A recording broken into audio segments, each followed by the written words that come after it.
Sore semuanya. Saudara sekalian, hari ini saya memimpin rapat yang diberi tajuk Kick Off Meeting Tim Percepatan Reformasi Hukum.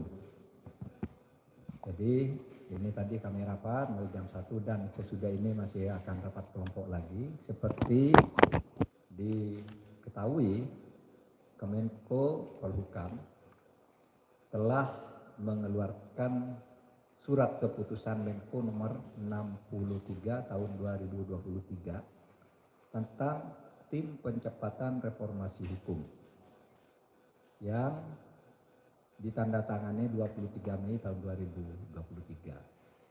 Tim ini terdiri dari pengarah, ketua, wakil ketua, sekretaris, serta 4 kelompok kerja, yaitu kelompok kerja reformasi lembaga peradilan dan penegakan hukum sebanyak 14 orang, kelompok kerja reformasi hukum sektor agraria dan sumber daya alam 11 orang, kelompok kerja pencegahan dan pemberantasan korupsi 14 orang, dan kelompok kerja reformasi sektor perundang-undangan 11 orang.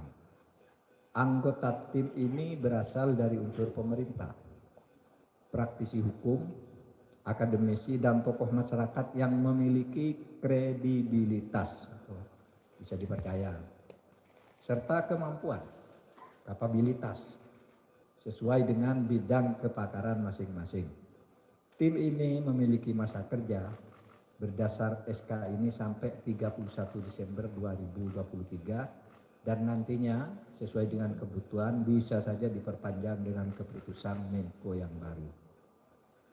Latar belakang dibentuknya tim percepatan reformasi hukum karena sekarang ini terdapat berbagai permasalahan hukum yang ditemukan di sektor peradilan dan penegakan hukum, seperti kasus tindak pidana korupsi yang dilakukan oleh oknum hakim agung, padahal putusannya sudah inkrah.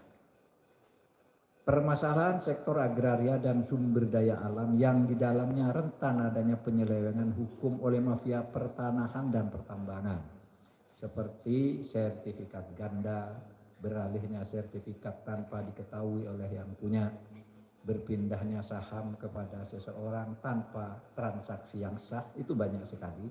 Dan itu kemudian kalau jadi masalah digiring ke pengadilan, baik pengadilan perdata maupun pengadilan pidana, dan biasanya mafianya yang menang atau menentukan jalannya hukum itu sendiri.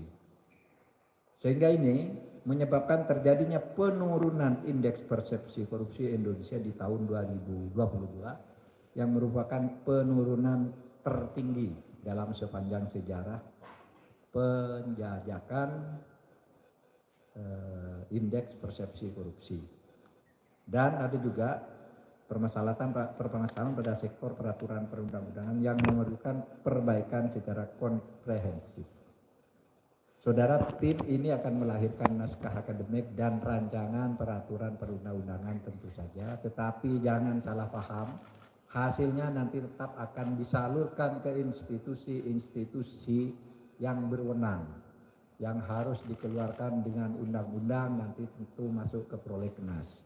Yang agak mendesak dan harus segera dikerjakan tetapi memenuhi syarat, ya bisa saja juga dengan Perpu, bisa juga cukup dengan PP, bisa juga dengan Perpres atau peraturan menteri. Nanti semua ini akan dicoba diidentifikasi agar ada jalan keluar terhadap masalah-masalah yang sekarang macet penanganannya secara hukum karena hal-hal adanya mafia, transaksi politik, tumpang tindih peraturan perundang-undangan dan sebagainya.